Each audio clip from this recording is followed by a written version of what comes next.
پیٹ میں بچہ آ گیا. اب وہ گھبرا رہی ہے. وہ آپ اندازہ لگا سکتے ہیں. اللہ اکبر. جب یہ سورہ پڑھ رہے تھے حضرت جعفر طیار, تو نجاشی کے دربار میں جتنے بھی عیسائی علماء تھے, رہبان اور جتنے بھی علماء تھے, زارو قطار رو رہے تھے. زارو قطار. اگر آپ اس کو ترجمے کے ساتھ سمجھ کر پڑھ رہے ہیں تو آپ کے اوسان خطا ہو جائیں گے, پریشان ہو جائیں گے آپ. ایک بچی ہے, اچانک پیٹ میں بچہ آ گیا ہے, گھبرا رہی ہو, پریشان ہے وہ. آپ اندازہ لگا سکتے ہیں. تسلی آ رہی ہے. اب اس وقت اس بچی کو کیا چاہیے؟ کوئی تسلی دینے والا ہونا چاہیے. اللہ کی طرف سے تسلی آ رہی ہے. کیا بات ہے, میرا رب کیسا ہے.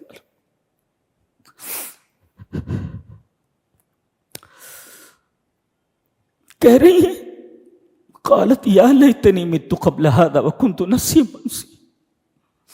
اس واقعے کے ہونے سے پہلے میں مر جاتی. مت قبل ھذا وکنت نسیا منسیا. بھولی بسری چیز ہو جاتی. کیا ہو گیا مجھے؟ اس سے پہلے میں مر جاتی. بھولی بسری چیز ہو جاتی. وکنت نسیا منسیا. عیسائی ایسے ہی نہیں رو رہے تھے وہاں پر. پورا منظر ان کے سامنے, اور قرآن کی تلاوت ہو رہی ہے. حضرت جعفر طیار کر رہے ہیں سورہ مریم کی تلاوت, اور نجاشی کا پورا دربار رو رہا ہے. یہ بچی ہے, کہہ رہی ہے اس سے پہلے میں مر گئی ہوتی. اس میں نکتہ ملا کہ بچی اپنی عفت اور پاک دامنی پر حرف آنے سے پہلے موت کو ترجیح دے. اور اس میں دو خاص معجزے ہیں, اور دونوں معجزوں کے اظہار کے بعد ایک جملہ کہا گیا. حضرت عیسیٰ علیہ السلام کی پیدائش کا تذکرہ بعد میں کیا جا رہا ہے, پہلے حضرت یحییٰ کی پیدائش کا ذکر ہے. اور دونوں کے بارے میں کیا کہا جا رہا ہے؟ قال کذالک قال ربک هو علی ہین. میرا رب کہہ رہا ہے کہ یہ چیز میرے اوپر آسان ہے. یہ جوانی کا موسم گزر چکا ہو, بیوی بانجھ ہو, سبب موجود نہ ہو, میں مسبب تیار کرنے کے لیے اس پر قادر ہوں. میں اللہ ہو بیٹا ہو. اور حضرت عیسیٰ علیہ السلام, وہاں تو باپ ہی نہیں ہے. اللہ فرما رہا ہے بغیر باپ کے بچہ ہوتا ہے کیا؟ نہیں ہوتا. سبب موجود نہیں ہے نا, ہم بغیر سبب کے مسبب پیدا کر کے دکھاتے ہیں. ہم باپ موجود نہیں ہے, ہم بیٹا پیدا کر کے دکھاتے ہیں. یہ دو معجزے ہیں, اور دونوں معجزوں کے بعد کہا گیا ہوا علی ہین. جی یہ میرے اوپر بہت ہی آسان. It is easiest thing to me. سب سے زیادہ آسان میرے لیے ہے یہ. جی ہوا علی. اچھا, جہاں حضرت عیسیٰ علیہ السلام کی پیدائش کا ذکر ہے بغیر باپ کے, قال انما انا رسول ربک, آگے کہا گیا قال کذالک قال ربک هو علی ہین. جی یہ بھی میرے لیے آسان ہے. تو عیسیٰ علیہ السلام کی پیدائش پر بھی آپ نے فرمایا کہ بغیر باپ کے بچہ پیدا کرنا میرے لیے آسان. بوڑھے شوہر اور بانجھ بیوی سے بچہ پیدا کرنے پر میں قادر. دونوں جگہ فرمایا, دونوں میرے لیے آسان ہے ایک, اور دونوں جگہ سبب نہیں ہے. اچھا, اب ایک طرف سے ہم دیکھتے جا رہے ہیں کہ پہلے ادنا ہے پھر اعلیٰ ہے. جی غور سے دیکھیں, اور کسی میں سبب نہیں ہے. پہلے میں ماں باپ تو ہیں نا, سبب موجود ہے, اگرچہ سبب ضعیف ہے, سبب موجود ہے مگر سبب ضعیف. اور اس سے اعلیٰ چیز کیا ہے؟ سبب بھی موجود نہیں ہے. ایک سبب ہے, دوسرا سبب ہے ہی نہیں. بیوی موجود ہے, عورت موجود ہے, شوہر موجود نہیں, تو یہ اس سے اعلیٰ ہے. یہ اس سے اعلیٰ ہے. اس کے بعد تیسری چیز, جب حمل ٹھہر گیا تب اب پریشان ہے وہ, کیا کریں؟ تو اللہ تبارک و تعالیٰ نے, پیاسی ہے بیچاری, بچہ پیدا ہو پیاسی ہے, اللہ تبارک و تعالیٰ نے فرمایا یہ تیرے نیچے ہم نہر جاری کر دے رہے ہیں. بتائیے, آس پاس کوئی ندی نہیں ہے, صحرا ہے, اللہ فرما رہا ہے ہم ندی جاری کر دے رہے ہیں پانی کے لیے. اچھا, اور اس کے بعد فرمایا کہ ہم تیرے کھانے کا انتظام کر رہے ہیں. ایک کھجور کا درخت تھا, ٹنڈ منڈ بالکل, پتے وتے بھی نہیں تھے, کہا کہ ہلاؤ. انہوں نے ہلایا کھجوریں گرنے لگیں. سبب موجود نہیں ہے اس لیے کہ وہاں تو ڈالیاں ہی نہیں ہیں, وہاں تو ڈالیاں نہیں, کھجور ہے ہی نہیں, درخت بالکل ٹنڈ منڈ ہے جی, اور سبب موجود نہیں ہے, تو بغیر سبب کے کھجور گر رہے. صحرا میں ندی نہیں ہوتی لہذا ندی جاری کر دی گئی, یہاں سبب موجود نہیں ہے. اللہ اکبر, کیا کہنے. اور اس کے بعد بچہ پیدا ہو گیا. اب قوم کے سامنے گئیں, لوگوں نے کہا ارے تیرا باپ تو بڑا نیک آدمی تھا, برا آدمی نہیں تھا, اور تیری ماں زانیہ نہیں تھی, یہ بچہ کہاں سے آ گیا؟ جانتے ہیں انہوں نے بچے کی طرف اشارہ کیا, فاشارت الیہ, کہا کہ اچھا بچہ بولے گئے, قال انی عبداللہ. یہ سب سے حیرت ناک بات ہے کہ بچے کا گہوارے میں بول پڑنا. تو دیکھیے آپ, پہلے چھوٹی چیز, اس کے بعد اس سے بڑی, پھر اس کے بعد اس سے بڑی, پھر اس کے بعد اس سے بڑی, پھر اس کے بعد اس سے بڑی. یہ ترتیب دیکھ رہے ہیں آپ؟ اچھا, یہ سب سے حیرت انگیز بات ہے. اور کسی میں سبب موجود نہیں ہے. بچہ کہیں گہوارے میں بولتا ہے, سبب موجود نہیں ہے جی, کسی میں سبب موجود نہیں ہے. سائنس کی دھجیاں اڑا کر کے رکھ دی گئی. جو اسباب کے پجاری ہیں ان کے پورے تصورات کو کچل کر رکھ دیا گیا ہے کہ تم ہر چیز میں سبب ڈھونڈتے ہو, ہم مسبب کے پیدا کرنے میں اسباب کے محتاج نہیں ہیں جی. اچھا, لڑکی ہے, بچی ہے اور نیک ہے, پیٹ میں بچہ آ گیا. اب وہ گھبرا رہی ہے, وہ آپ اندازہ لگا سکتے ہیں. اللہ اکبر. جب یہ سورہ پڑھ رہے تھے حضرت جعفر طیار, تو نجاشی کے دربار میں جتنے بھی عیسائی علماء تھے, رہبان اور جتنے بھی علماء تھے, زارو قطار رو رہے تھے, زارو قطار. اگر آپ اس کو ترجمے کے ساتھ سمجھ کر پڑھ رہے ہیں تو آپ کے اوسان خطا ہو جائیں گے, پریشان ہو جائیں گے آپ. ایک بچی ہے, اچانک پیٹ میں بچہ آ گیا ہے, گھبرا رہی ہو, پریشان ہے وہ. آپ اندازہ لگا سکتے ہیں. تسلی آ رہی ہے. اب اس وقت اس بچی کو کیا چاہیے؟ کوئی تسلی دینے والا ہونا چاہیے. اللہ کی طرف سے تسلی آ رہی ہے. کیا بات ہے, میرا رب کیسا ہے.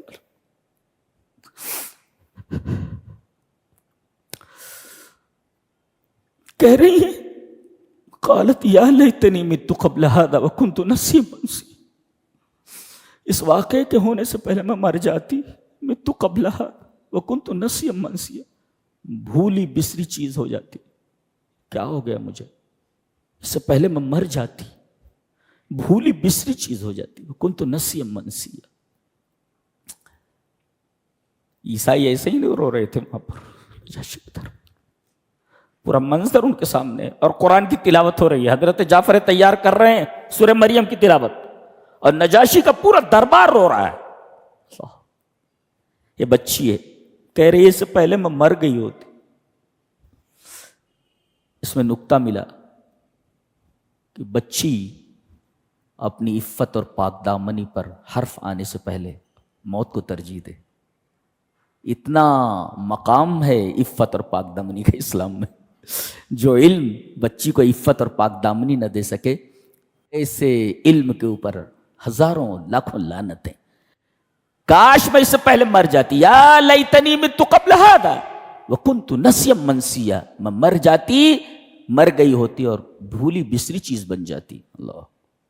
آواز آئی, فناداها من تحتها الا تحزنی, میری بندی غم مت کرو. یہ پریشان ہو رہی ہیں وہ, اللہ تعالیٰ کی طرف سے تسلی آ رہی, اللہ تحزنی, غم مت کر, تو پیاسی ہے نا. قد جعل ربک تحتک سریا, تیرے نیچے ہم نہر جاری کر دے رہے. ایک بھوکی ہے, وہزی الیک بجذع النخلہ, یہ جو کھجور کا درخت ہے اس کو ہلا, تو ساقط علیک رطبا جنیا, تو اس سے تازے کھجور گرنے لگیں گے. ٹنڈ منڈ درخت تازے کھجور, عجیب بات. تسلی, لا تحزنی, پینے کا انتظام, پانی, کھانے کا انتظام, کھجور. پھر کہا جا رہا ہے کھا پی, فکلی وشربی وقرری عینا, کھا پی اور اپنی آنکھوں کو ٹھنڈی کر. آنکھوں کو ٹھنڈی, یہ تو خوبصورت تھے یہ حضرت عیسیٰ علیہ السلام, گود میں ہے نا, ان کو دیکھ دیکھ کر. اس لیے کہ بچہ جو ہوتا ہے, اولاد باپ کی آنکھوں کی، ماں کی آنکھوں کی ٹھنڈک ہوتے ہیں. وقرّ عینا، اس بچے کو دیکھ کر کے اپنی آنکھیں ٹھنڈی کر. یہ اللہ کی طرف سے تسلی ہے. لا تحزنی فکلی وشربی وحزی، یہ سب تسلیاں اللہ کی طرف سے. اچھا اب آخری بات آئی کہ اب قوم کے سامنے جانا ہے بچے کو لے کر کے. تیری شادی تو ہوئی نہیں ہے، تو ایک کام کر، جو بھی کوئی پوچھے تو کہہ دے کہ میں نے روزہ رکھا ہے، چپ کا روزہ رکھا ہے. فقولی انی نذرت للرحمن صوما. قرآن حکیم میں 28 بار لفظ رحمان آیا ہے، جی جی، جس میں صرف 16 بار اسی سورہ کے اندر ہے. 16 بار ہے پورے قرآن میں، 58 بار 58 ٹائمز، اور 16 مرتبہ خالی رحمان اسی سورہ میں ہے، اور 4 مرتبہ لفظ رحمت ہے. جی پہلے ہی آیت میں ہے ذکر رحمت رب، جی 4 مرتبہ لفظ رحمت ہے اور 16 مرتبہ لفظ رحمان ہے، جبکہ پورے قرآن میں رحمان 58 مرتبہ ہے. 58 میں سے 16 مرتبہ صرف اسی سورہ میں. جی تو کہہ دینا انی نذرت للرحمن، اس لیے کہ میں نے رحمان کے لیے نذر مانی ہے روزے رکھنے کی، میں بولوں گی نہیں. معاملہ حل ہو گیا کہ کوئی پوچھے میں روزے سے ہوں. اچھا اب سب سے بڑا مسئلہ یہ ہے، بچے کے بارے میں کوئی گواہی نہیں مانی جائے گی. ہزاروں گواہ اگر پیش کر دیا جائے، کوئی ماننے کے لیے تیار نہیں ہوگا کہ بغیر باپ کے بچہ ہو گیا.